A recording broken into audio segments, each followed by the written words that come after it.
뒤돌아서지 않겠네. 아멘이십니까?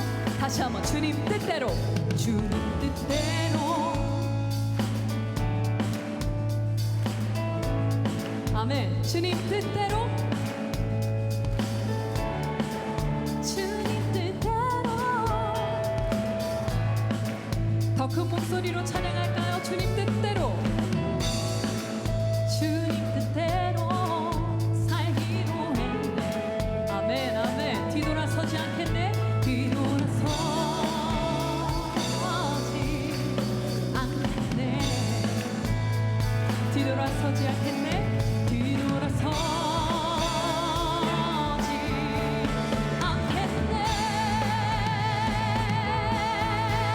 어떠한 시련이 와도 수많은 육속에도 신실하신 주님 약속 나 붙들리라. 세상이 이해 못하고 우리를 조롱하여도 신실하신 주님 약속만 붙들리라. 결코 돌아서지 않으니.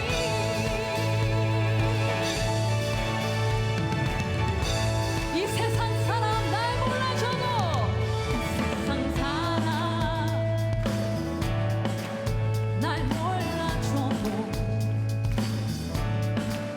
이 세상 사람 날 몰라줘도, 이 세상 사람, 이 세상 사람 날 몰라줘도 뒤돌아서지 않겠습니다. 뒤돌아서지 않겠네. 뒤돌아서지 않겠네. 뒤돌아서지 않겠네. 어떠한 시련이 와도, 어떠한 시련이 와도 수많은 육속에도 신실하신 주님 약속만 붙들리라. 세상이 이해 못하고 우리를 조롱하여도 신실하신 주님 약속만 붙들리라. 결코 돌아서지 않으니. 아멘. 우리 함께 고백합니다. 세상 등지고, 세상 등지고 십자가 바라봅니다. 십자가 보내. 세상 등지고, 세상 등지고 오직 십자가. 세상 등지고, 세상 등지고 십자가 보내. 뒤돌아서지 않겠네. 우리 한 번 더 믿음으로 고백해 봅시다. 세상 등지고, 세상 등지고 오직 십자가 바라봅니다. 세상 등지고, 세상 등지고 오직 십자가. 아멘. 세상 등지고, 세상 등지고, 세상 등지고 십자가 보내. 이것이 우리의 믿음의 고백입니다. 뒤돌아서지 않겠네. 함께 선포합시다.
다시 한번 죄에서 자유를, 죄에서 자유를 얻게 하는 보혈의 능력, 주의 보혈. 시험을 이기고 승리되니 참 놀라운 능력이로다. 주의 보혈 능력이 또다. 주의 피 믿으오. 주의 보혈 그 어린 양의 내 옷 비추는 피로다.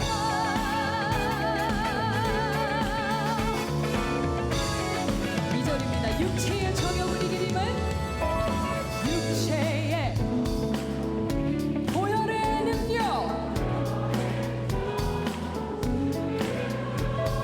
정결한 마음을 얻게 하니 참 놀라운 능력이로다. 할렐루야. 눈보다 너에게, 눈보다 더 희게 밝히는 것, 보혈의 능력, 주의 보혈. 부정한 모든 것 밝히시니 참 놀라운 능력이로다. 할렐루야. 주의 보혈 능력이 또다. 주의 피 믿으오. 주의 보혈 그 어린 양의 내 옷 비 주의 보혈. 주의 보혈 능력이 또다. 주의 피 믿으오. 주의 보혈 그 어린 양의 내 옷 비추는 피. 구주의 복음을 전할 제목, 구주의 보혈의 능력입니다. 날마다 나에게 참 놀라운 능력이로다. 다시 한번 구주의 복음을, 구주의 복음을 전할 제목, 보혈의 능력, 주의 보혈. 날마다 나에게 찬송 주니 참 놀라운 능력이로다. 함께 찬양합시다. 주의 보혈, 보혈 능력이 또다. 주의 피 믿으오. 주의 보혈 그 어린 양의 내 옷 비춘 주의 보혈. 주의 보혈 능력이 또다. 주의 피 믿으오. 그 어린 양의 우리의 목소리로만 하나님께 들린 우리의 찬양입니다. 주의 보혈, 주의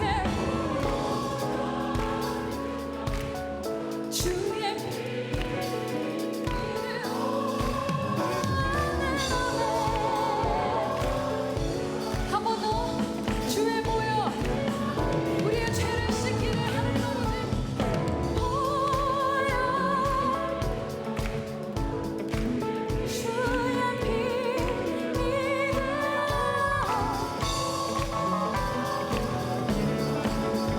내 옷 비춘 피로가.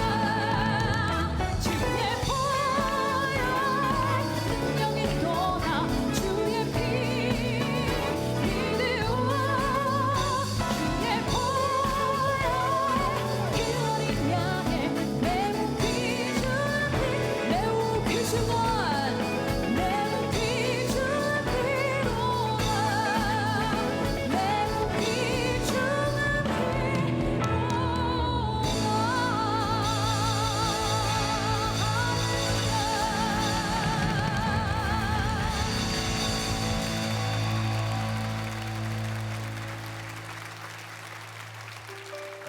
들리지 않고 보이지 않아도 우리의 길을 인도하시는 선하신 하나님을 우리가 신뢰합니다.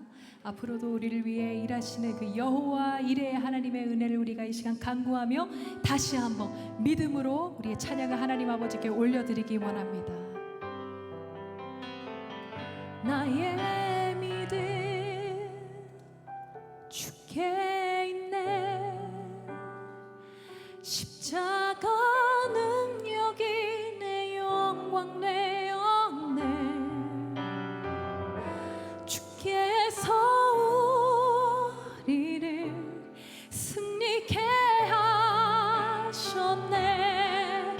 나의 능력 나의 소망 주께 있네. 다시 한번 나의 믿음 나의 믿음 주께 있네. 십자가 능력이 내 영광 되었네. 주께서 우리를 승리케 하셨네. 나의 능력 나의 소망 주께 있네. 나의 믿음 오직 주님께 있습니다. 십자가의 그 능력이 십자가 능력이 내 영광 되었네.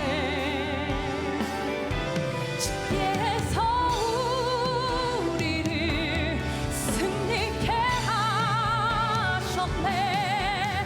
나의 능력 나의 소망 모두 주님께 있습니다. 다시 한번 믿음으로 고백합니다. 나의 믿음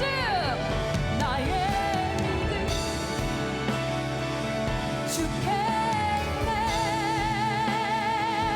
십자가 능력이 내 영광 되었네. 주께서 우리를 승리케 하셨네. 나의 능력 나의 소망 주께 우리 오직 예수 고백합니다. 오직 예수 오직 예수 나의 믿음 십자가 능력 속에 빛나는 영광 내 모든 승리로 주님께 영광이 나의 능력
감사드리며 이 모든 말씀 예수 그리스도의 이름으로 기도드립니다.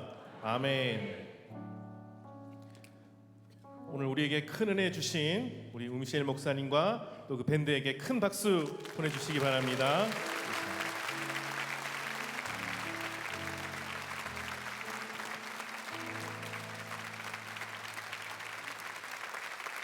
오늘 우리에게 주시는 하나님의 말씀을 함께 보겠습니다. 구약 성경 다니엘서 6장 1절에서 9절 말씀입니다. 다니엘서 6장 1절에서 9절 말씀을 저와 여러분이 한 절씩 교독하고 마지막 절은 함께 읽겠습니다. 다리오가 자기의 뜻대로 고관 120명을 세워 전국을 통치하게 하고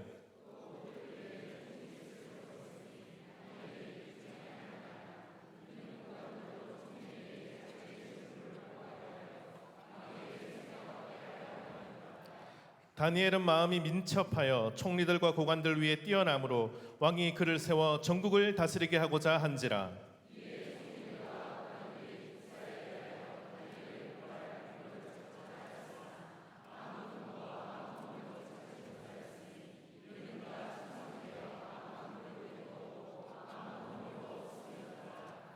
그들의 이르되 이 다니엘은 그 하나님의 율법에서 근거를 찾지 못하면 그를 고발할 수 없으리라 하고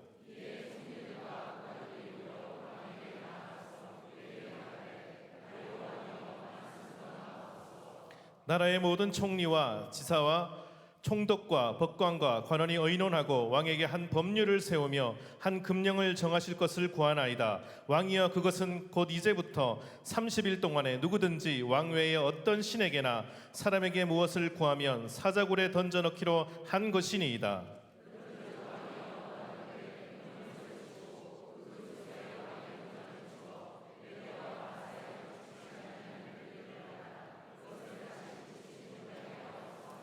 함께요. 이에 다리오 왕이 조서에 왕의 도장을 찍어 금령을 내니라. 아멘. 이제 말씀으로 은혜 받는 시간입니다. 담임 목사님께서 다니엘은 마음이 민첩하여 라는 제아의 말씀 선포하실 때 큰 은혜의 시간이 될 줄 믿습니다. 네, 하나님께서 큰 영광 받으신 줄로 믿습니다. 여러분들께서 이렇게 찬양 예배를 좋아하시는 줄 알았더라면 저희가 조금 더 자주 준비했을 텐데 오늘 저녁에 평소보다도 조금 더 많이 나오신 것 같습니다. 감사하고요. 찬양과 또 찬양에 계속 하나님께서 큰 영광 받으신 것을 분명하게 믿습니다. 저는 오늘 여러분과 함께 한 길어도 30분 안에 오늘 말씀을 잘 전하고 맺고자 합니다. 우리나라 말에 청렴결백이라는 말 여러분 들어보셨죠? 굉장히 깨끗하고 모든 면에서 흠잡을 게 없는 그런 사람, 특별히 공직에 있는 사람들 중에서 그런 사람들 청렴결백하다라고 합니다. 조선시대에는 청백리라고 불리는 벼슬 같은 분들이 있었습니다. 맑을 청에 흰 백, 그리고 벼슬아치 리를 써서 청백리라고 합니다. 제가 이 말을 들으면서 제가 이거 웃기라고 여러분께 드리는 말씀은 아니고요. 그 생각이 났어요. 제가 며칠 전에 기사를 봤는데 요즘 우리나라 젊은 부모님들이 이 문장을 해독하는 능력이 많이 떨어진다고 합니다. 그래서 이렇게 학교에서 뭘 보내면 엉뚱한 답이 많이 온대요. 그래서 요즘에 우리 특별히 비가 많이 오니까 야외 행사가 있을 때 우천시 강당 모입니다 이렇게 문자를 보내면 학부모님 가운데 우천시가 도대체 어디에 있는 시냐고 진짜로 그렇대요. 그래서 우천시를 못 찾아서 우리 아들은 그럼 어디로 가야 돼요? 막 이렇게 묻는 부모님이 있다고 해요. 제가 청백리라고 해서 여러분 혹시 이걸 또 어느 동네라고 생각을 하시면 안 된다라고 말씀을 드리는 겁니다. 우리 교인들도 성경을 읽을 때 분명히 잘 읽으셔야 되고 설교 들을 때도 귀를 잘 기울이셔야 됩니다.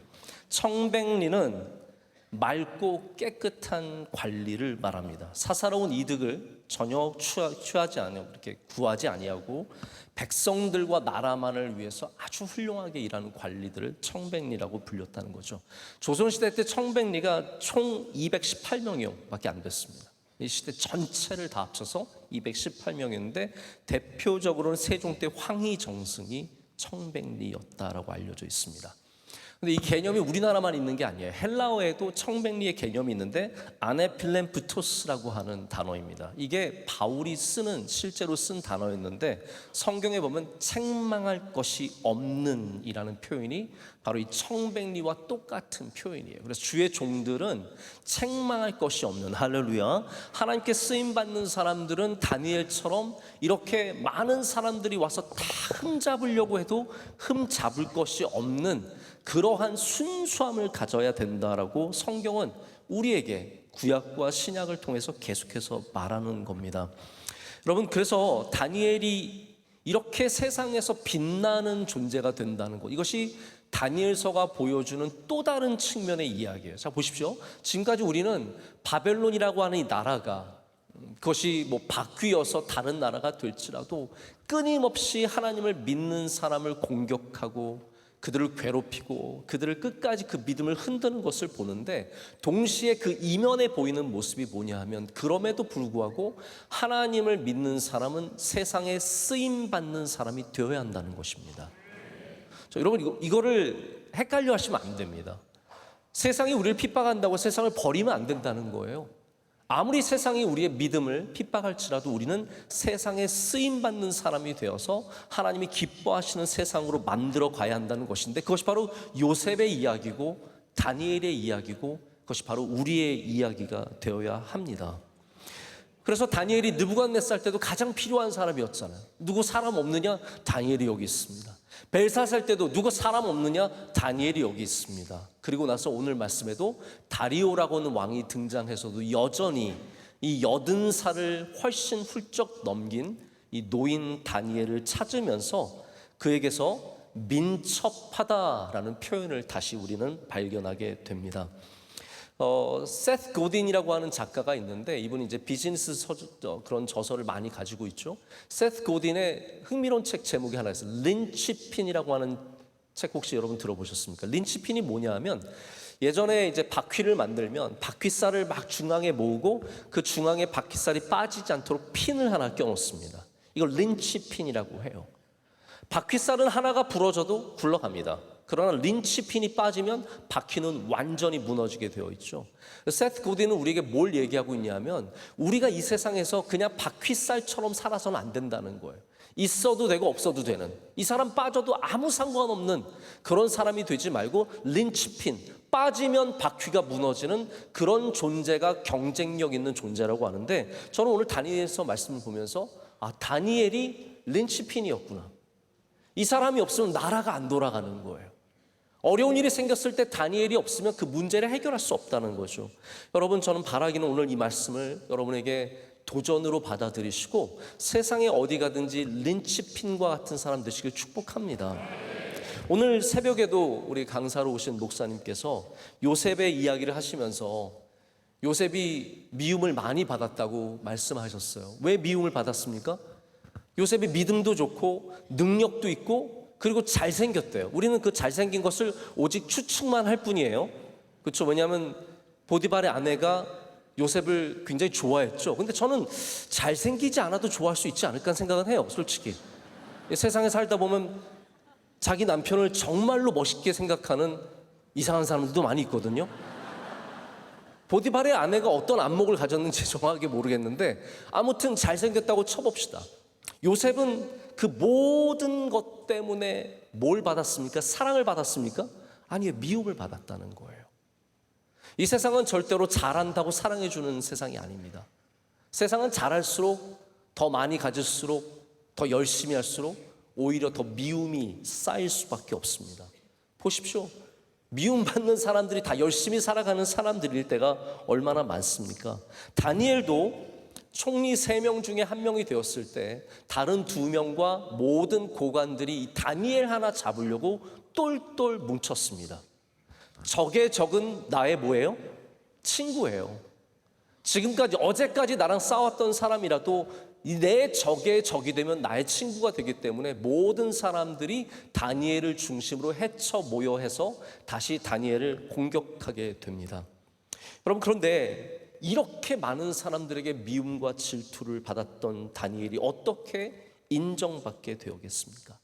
오늘 이제 6장 말씀은 사자굴에 들어가는 이야기의 시작입니다. 이제 다니엘이 이 모든 시험 때문에 결국은 윗방에 기도하러 올라가고 그것이 결국 왕의 귀에 들어가고 마침내는 사자굴에 던져지게 되죠. 근데 오늘 말씀은 그 자세한 내용, 사자굴에 어떻게 들어갔는지 아주 길게 쓰지 않습니다. 그 시작부터 사자굴에 들어가는 이야기까지 아주 간략하게 기록을 하게 되는데 그 이유가 그가 미움을 받았기 때문이며 그가 미움을 받았던 이유는 그가 훌륭했기 때문이며 그가 훌륭했던 것은 그가 하나님을 경외했기 때문이라는 사실을 알아야 합니다. 여러분이 만약에 어떤 고난을 받든지 그 이유를 한번 생각해 보시죠. 그것이 만약에 여러분이 하나님을 경외하는 이유로 고난을 받는다면 그 고난을 능히 감수하시길 축복합니다. 그것이 바로 다니엘에게 주어진 시험과 똑같은 시작점을 갖고 있기 때문입니다. 근데 이 모든 다니엘이 갖고 있는 능력들을 성경에서 오늘 민첩이라고 단어로 하나로 설명을 하고 있습니다. 우리 지난번에도 민첩 이야기를 좀 했죠. 네, 기억이 나십니까?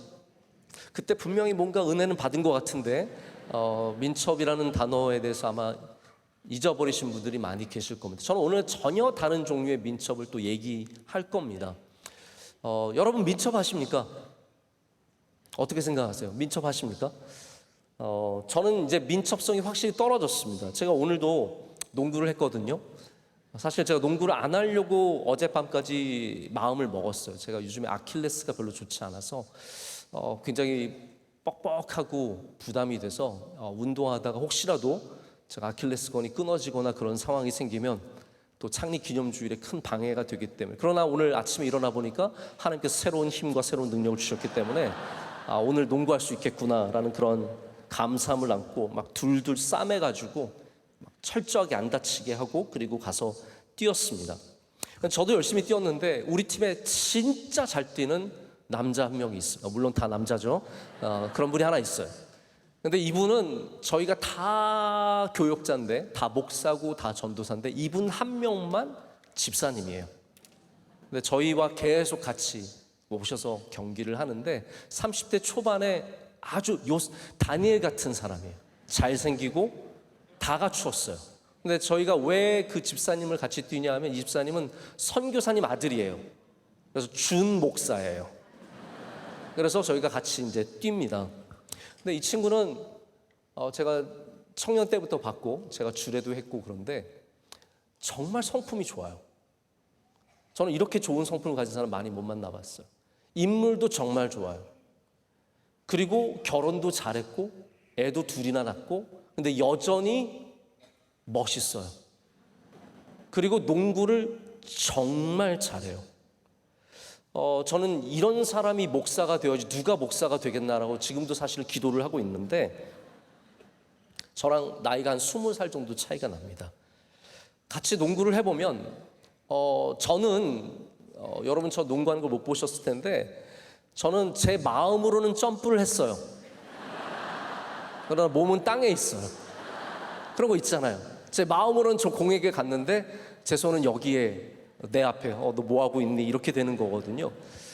저 대학교 때는 점프하면 농구에 림도 닿고 그랬던 굉장히 민첩했던 사람 중에 하나입니다. 근데 지금은 민첩과는 거리가 많이 멉니다. 많이 멉니다. 여러분 다니엘과 민첩이라는 단어를 어울리다고 생각하세요? 다니엘이 민첩하였더라. 성경을 많이 읽어보셔서 혹은 설교를 많이 들어보셔서 이 단어가 익숙할 수는 있지만 다니엘과 민첩이라는 단어는 전혀 어울리지 않는 단어입니다. 50에도 민첩하다 그러면 욕먹습니다. 네가 뭘 민첩하다고. 근데 80에 민첩한 거는 그건 말이 안 되죠. 근데 여러분 우리 그리스도인들은 말이 안 되는 것을 나의 삶 가운데 살아가는 능력을 가져야 합니다. 80의 노인이 민첩하다는 것은 그것은 그리스도인 다움을 보여주는 쌍커플입니다. 이런 거죠. 우리는 다 사실은 굉장히 역설과 모순 이런 표현들을 다 달고 살아야 합니다.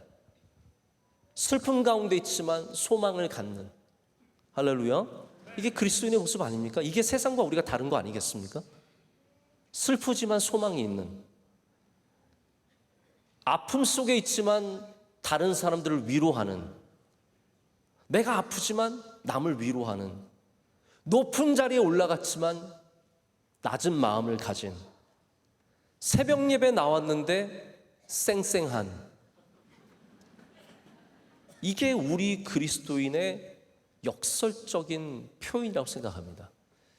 그렇기 때문에 다니엘이 민첩하다는 것은 말이 안 되는 얘기지만 우리가 사모해야 하는 말입니다. 여러분 평생에 민첩함을 잃지 않으시길 축복합니다.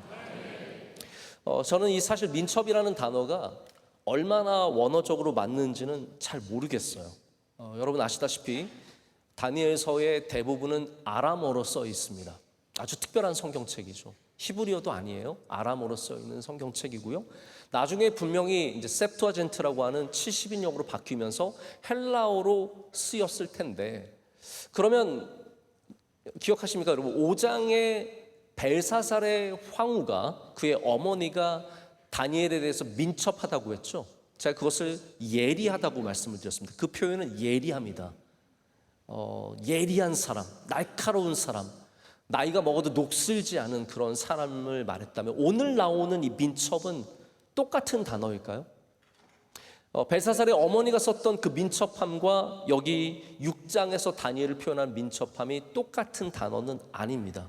저는 왜 한글 성경에 여기 똑같은 민첩함을 썼는지 정확하게는 모르겠지만 여기는 조금 다른 의미를 갖고 있고, 여기에서는 뛰어나다라는 의미를 갖고 있습니다. 여러분, 예리한 그리스도인, 뛰어난 그리스도인을 사모해야 합니다. 그런 그리스도인 되는 것을 사모해야 합니다.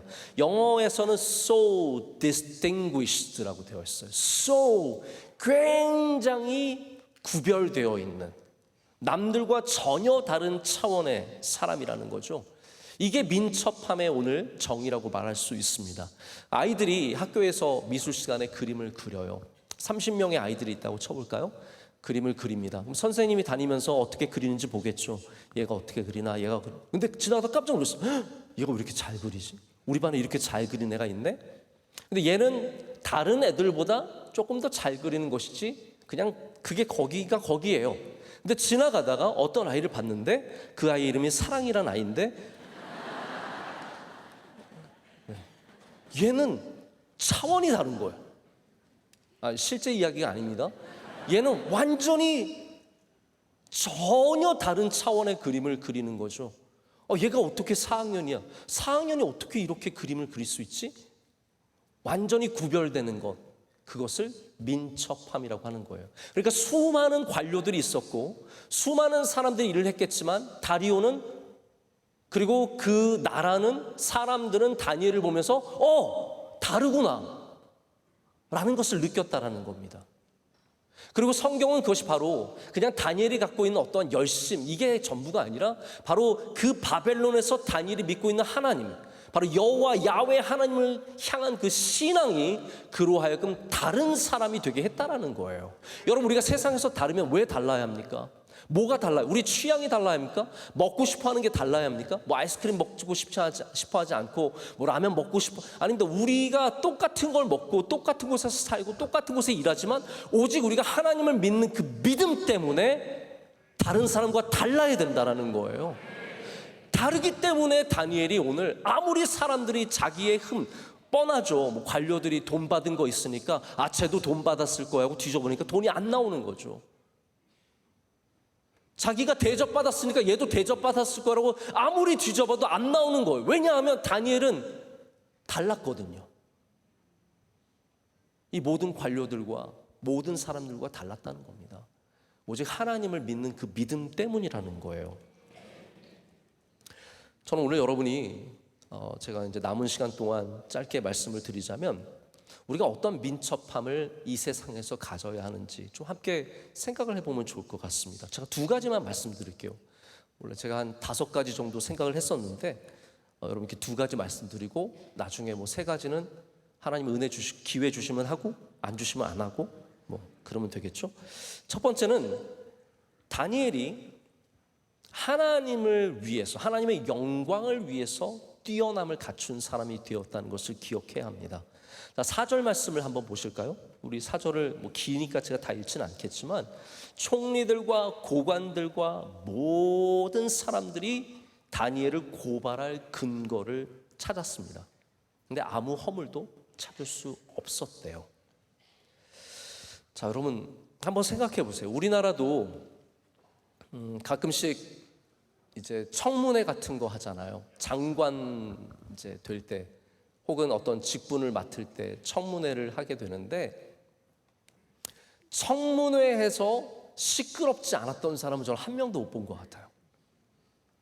다 뭔가가 걸립니다. 사람들이 그걸 잡아내기 위해서 뭐 자기도 몰랐던 자기의 과거를 찾아내요. 제가 아는 어떠한 유명한 분이 굉장히 좋은 직분을 기회를 얻게 됐는데 저한테 그러시더라고요. 목사님 저는 안 하려고요. 그래서 왜 안 하세요? 그거 너무 굉장히 귀한 자리인데 왜 안 하시려고? 저는 청문회를 통과할 자신이 없습니다. 그분은 그래도 자기를 아는 사람이에요. 그러나 많은 사람들이 뭐 이런 일 하셨어요? 아, 저 그런 일 한 적 없습니다.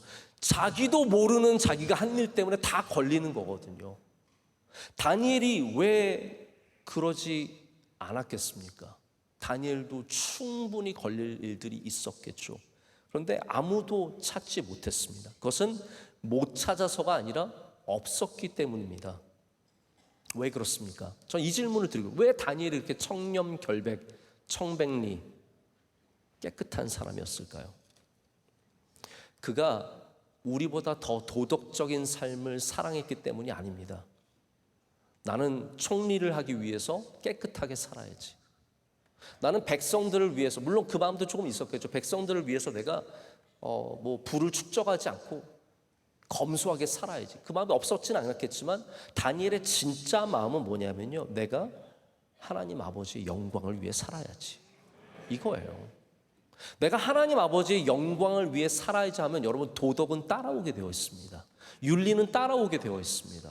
거룩하고 복된 삶들이 따라오게 되어 있습니다. 여러분이 아무리 깨끗한 삶을 살려고 몸부림쳐도 우린 죄를 지을 수밖에 없는 인간이고 유혹에 빠질 수밖에 없습니다. 그러나 내가 하나님의 영광을 위해서 살기로 다짐하면 여러분이 최대한으로 이 세상에 살면서 청렴결백한 삶을 살 수 있게 된다는 거죠. 골로새서 3장 17절 말씀, 이런 말씀이 있어요. 무엇을 하든지 말에나, 잘 들어보세요, 말에나, 말도 중요한 건 말에나 일에나 다 주 예수의 이름으로 하고, 할렐루야. 우리가 주 예수의 이름으로 할 때, 할렐루야, 우리가 그를 힘입어 하나님 아버지께 감사하게 되는 겁니다. 여러분이 지금 말에나 일에나 우리 아버지의 영광을 위해서 한다면 다니엘과 같이 쓰임받는 뛰어남을 갖게 됩니다. 우리가 가끔 사람들에게 좋은 인상을 주고 싶을 때가 있습니다. 누군가를 초대했으면 그 초대한 사람에게 좋은 인상을 주고 싶고, 처음 만나는 사람에게 나 괜찮은 사람이라고 어필하고 싶죠. 그런데 지난주도 말씀드렸지만, 제가 지난 주일날도 그런 설교를 드렸지만, 우리가 피플 플리저로 살게 되면 사람에게 흔들리는 삶을 살 수밖에 없습니다. 여러분, God 플리저가 되시길 축복합니다. 하나님을 기쁘시게 하는 자, 하나님을 우리의 중심에 두고 살면 하나님께서 우리를 뛰어나게 만들어 주시고, 아니 그 삶 자체가 뛰어남을 향해서 가는 트랙이에요. 여러분, 뛰어난 자녀 되기를 원하십니까? 하나님 경외하는 자녀 삼으시길 축복합니다. 다른 거 공부도, 여러분 공부 잘하고 인생 망치는 사람 얼마나 많은지 아십니까? 좋은 회사, 의대 가서 엉뚱한 짓 하고, 서울대 가서 엉뚱한 짓 하고, 대기업에 다니면서 엉뚱한 짓 하고, 변호사 되고 귀한 사람과 결혼한 다음에 가정이 풍지박산 나는 이야기 못 들어보셨습니까? 여러분, 하나님을 경외하는 사람이 복된 삶을 살게 되어 있어요. 그 트랙이 그렇다라는 거예요. 그렇다면 우리는 자녀들에게 공부를 잘하는 것도 중요하지만, 여러분 모두가 공부를 잘하면 도대체 꼴등은 누가 할 거예요?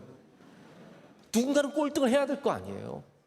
여러분 자녀가 다 1등하면은 다 1등, 저도 그래요. 저희 교회 자녀들 다 1등하기를 원하는데, 명성교회 나온 애들이 다 1등하면은 뭐 만나교회 다 2등 하라고요?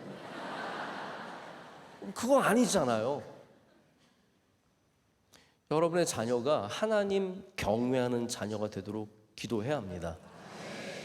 우리가 반드시 우리가 하는 일들 가운데 뛰어남을 가져야 합니다. 저는 이것이 하나님께서 우리를 영광 받으시는 굉장히 중요한 통로라고 생각을 합니다. 뭐 솔직히 오늘, 솔직히란 표현이 좀 이상하지만 오늘 찬양이 좋으셨어요? 안 좋으셨어요? 좋죠. 왜 좋아요? 뛰어나잖아요. 그렇잖아요. 저는 우 목사님 이렇게 찬양하는데 피치가 너무 정확해 소름 끼치는 것 같아요. 너무 정확하고 뒤에 밴드랑 모든 것이 뛰어나잖아요. 여러분, 뛰어남은 하나님의 아름다움을 드러낼 수 있는 귀한 도구입니다.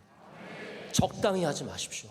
무엇을 하더라도 하나님의 영광을 위해서 뛰어나게 하면 그것에 아름다움이 깃들게 되고 하나님께서 그것을 통해서 영광을 받으십니다. 만약 우리 교회가 찬양을 하든 특순을 하든 프로그램을 준비하든 대충 설렁설렁해서 해보십시오. 여러분, 그거 물론 우리끼리 좋다고 말할 수는 있지만 아름다움이 부족해요. 그렇지 않습니까? 몇 주 전에 백석종이라고 하는 테너가 우리 교회에 와서 특순을 하셨는데 네슨 도르마 기억나세요? 좀 따라하고 싶은 욕심이 생기는데 안 하겠습니다. 이분이 제가 예배 끝나고 잠깐 만나니까 처음에 대학교 들어와서 명성교회를 다녔대요. 유학 가기 전까지. 그래서 우리 교회 대학부도 나오고 예배도 드렸던. 근데 이분이 원래 바리톤이었대요. 오늘 우리 솔로한 우리 유 집사님이 바리톤인데 바리톤은 조금 더 부드럽고 중간음이잖아요. 바리톤은 테너가 아니에요. 그냥 바리톤이에요. 뭐 노래 좀 부를 수 있지만 그래도 영역이 다르거든요. 근데 이분이 테너가 되기를 원했을 때 모두가 너 멍청하다. 넌 바리톤 음성인데 왜 테너가 되려고 그러냐. 근데 이분이 코로나가 퍼졌을 때 미국에서 갈 데도 없고 해서 샌프란시스코에 있는 한인교회에서 제가 인터뷰한 걸 읽었어요. 한인교회 가서 1년 반 동안 매일 노래로 연습을 했대요. 매일같이 목소리를 트게 하려고. 그러다 어느 순간 하나님께서 목을 트게 하시고 목소리가 완전히 바뀌게 하셔서 바리톤이었던 음성이 테너가 되어서 노래를 그렇게 높은 노래를 자연스럽게 하고 뭐 얼마나 아름답게 합니까? 여러분, 저는 물론 모두를 통해서 하나님께서 영광 받으실 수 있지만 이렇게 뛰어남을 사모하는 자들을 통해서 하나님께서 영광 받으시는 것을 믿습니다. 그렇기 때문에 여러분이 세상에서 무엇을 하든지 뛰어남을 바라보십시오. 하나님을 바라보시면 하나님의 영광을 위해서 사시면 그 뛰어남을 갖게 될 것이고 그것이 바로 다니엘을 빛나게 하는 민첩함이 되는 겁니다. 자, 두 번째로 마지막으로 제가 지금까지 뛰어남의 위대함을 말씀드렸다면 뛰어남을 또한 경계하라고 말씀을 드리고 싶습니다. 다시 말해서 이런 거죠. 다니엘이 뛰어남을 위해서 목숨을 바친 것이 아니라 하나님을 위해서 목숨을 바쳤다는 사실을 기억하셔야 합니다. 뛰어남이 우상이 될 때가 있습니다. 나는 저 사람보다 뛰어나야 돼. 나는 이 세상에서 가장 뛰어난 사람이 되어야 돼. 여러분, 뛰어남은 우리의 삶에 하나님의 뜻을 이룬 도구가 그것이지 우리의 목표가 아닙니다. 저는 그거는 오해가 없으셨으면 좋겠어요. 뛰어남이, 자, 찬양대의 찬양의 목적이 뭐예요? 하나님께 영광. 정답입니다. 우리의 목적은 하나님의 영광이지 뛰어남은 아니라는 거예요. 근데 이게 바뀌면 문제가 생기는 겁니다. 신앙이 전혀 없는데도 이 자리에 앉아서 오직 뛰어남을 위한 도구로서 쓰임 받게 되는 거죠. 그러다 보면은 교회에서 특순을 하는데 특순이 우리가 열심히 준비한 뛰어남이 아니라 여기서 뭐 데려오고 누구 빌려오고 그래서 막 돈을 막 써가지고 왕창 모아가지고 멋지게 쫙 했는데 뛰어나요. 저는 그게 정답은 아니라고 생각합니다. 진짜 정답은 하나님께 영광을 올려드리는 게 정답입니다. 저는 우리 명성교회가 뛰어난 교회가 되기를 소망합니다. 그러나 그 말이 우리 교회가 다른 교회를 이기고 그것을 향해서 위로 나아가고 좀 더 모여야 돼, 좀 더 잘해야 돼, 좀 더 멋지게 꾸며야 돼, 이게 우리의 목적이 아니라는 거죠. 우리 교회의 목적은 무엇입니까? 하나님의 영광, 하나님께 영광 올려드리는 것, 하나님의 복음이, 이 그리스도 예수의 복음이 온 세상 가운데 전해지는 것, 그 가운데 뛰어남은 훌륭한 도구라는 거예요. 다니엘이 바로 그 뛰어남을 갖고 있었기 때문에 도구로 쓰임을 받게 되고, 이 다니엘을 통해서 하나님의 역사가 이 땅 가운데 일어나는 것 아니겠습니까? 뛰어남이 목적이 되면 잘못된 방법뿐만 아니라 시기와 질투가 우리를 지배하게 됩니다. 남들이 우리보다 잘하는 것을 견딜 수 없고, 내가 잘해야, 내가 이겨야 속이 시원한 뛰어남이 우상이 되는 순간입니다. 여러분, 누구나 다 뛰어난 건 아닙니다. 뛰어나지 못한 사람들 가운데는 게을러서 뛰어나지 못한 사람도 있고, 어떤 사람은 즐거움을 쫓아 사느라 뛰어남을 버리는 사람도 있습니다. 어떤 사람들은 적당한 주의로 살아갑니다. 난 적당하게 믿고 적당하게 일하고, 요즘 세대가 적당함을 굉장히 좋아하는 것 같아요. 일도 적당히 하고 공부도 적당히 하고 삶을 즐기면서 적당히 살자. 튀지 마라, 잘린다. 튀면은 너 금방 다 잘린다, 이렇게 얘기하죠. 이 정도면 됐다라는 것도 사실 위험한 생각이죠. 우리 목회자들이 얼마나 많습니까? 목회자들이 다 기도도 열심히 하고 얼마나 하나님을 사모하고 얼마나 잘하고 싶겠습니까? 그러나 다 뛰어난 건 아니에요. 다 뛰어난 건 아닙니다.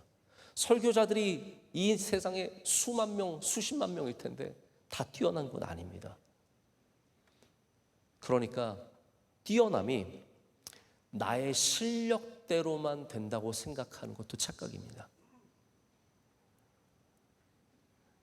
하나님이 은혜 주셔야 합니다.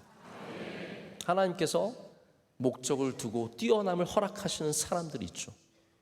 그 뛰어난 아름다움을 가지고 하나님의 영광을 드러내고 하나님의 지혜를 드러내고 이 세상의 문제를 해결하고 이 세상에 하나님께서 역사하심을 보여주는 증인들이 바로 오늘 말씀에 나오는 다니엘입니다. 저는 바라기는 우리 모든 성도 여러분들께서 다니엘처럼 어울리지 않는 이 표현, 민첩함을 갖고 사시길 축복합니다. 여러분의 삶에 뛰어남이 있으시길 바랍니다. 무슨 일을 하고 계십니까? 청소하십니까? 뛰어나게 하십시오. 민첩하게 하십시오. 아이들 돌보십니까? 민첩하게 하십시오. 직장에서 허드는 일 하십니까? 뛰어나게 하십시오. 찬양대에 아무도 안 보이는 맨 뒤에 앉으셨습니까? 립싱크만 하지 마시고 뛰어나게 하십시오.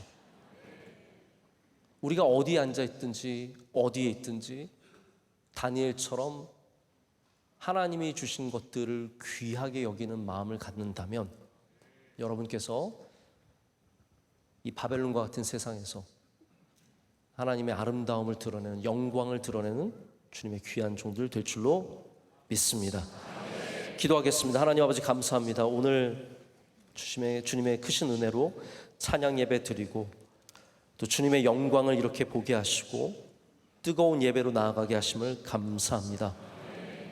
하나님, 오늘 우리에게 주의 능력을 베풀어 주시오며 주의 영광의 빛을 밝혀주셔서 우리 모두가 주님의 아름다움을 보게 하여 주시옵소서. 우리의 찬양을 통해서 영광받아 주시옵고 말씀 가운데 주신 메시지로 인해서 우리의 마음과 생각이 주님 안에서 변화되는 놀라운 은혜가 있을 줄로 믿습니다. 오늘도 우리를 사랑하시고 우리를 귀하게 사용하기를 원하시는 예수 그리스도의 이름으로 간절히 기도드립니다. 아멘. 이제는 우리 주 예수 그리스도의 크신 은혜와 하나님 아버지의 영원하신 사랑과 우리 가운데 찬양 가운데 함께 역사하신 성령님의 임재하심과 인도하심이 주의 말씀을 듣고 찬양 가운데 우리의 삶으로 나가는 주의 모든 사랑하시는 성도들과 귀한 가정과 복된 일들 가운데 이제로부터 영원토록 함께 하시기를 간절히 축원하옵나이다. 아멘.